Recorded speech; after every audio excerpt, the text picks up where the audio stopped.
যাচ্ছেন আহাসিবান নাস আইয়ুতরাকু আইয়াকুলু আমান্না ওয়া হুম লা ইফতানুন। মানুষের কি ধারণা ঈমান এনেছি, এতটুকু শব্দ বললাম আর আমি তাকে ছেড়ে দেব? না না, অবশ্যই তাকে পরীক্ষা করা হবে। পরীক্ষা করবেন কথাটা কার?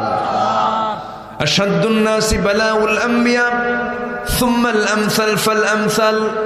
এই দুনিয়াতে সবচেয়ে বড় বালা মুসিবতের সম্মুখীন হয়েছেন হলো আল্লাহর নবীরা। পরীক্ষায় পড়েছেন তারা। যার ঈমান যত মজবুত তার পরীক্ষা তত বেশি। প্রত্যেকটা পরীক্ষা আল্লাহর নবীরা ফেল করেছেন না পাশ করেছেন? ফেল করেছেন না পাশ করেছেন?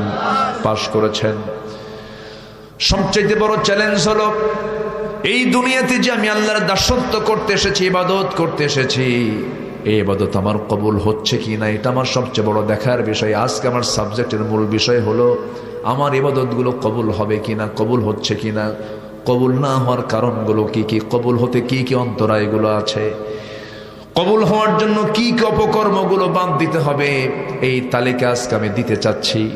ইবাদত কবুলের অন্তরায় হলো মোটামুটি 10টা। কোরআনের আলোকে 10টা অন্তরায় আছে।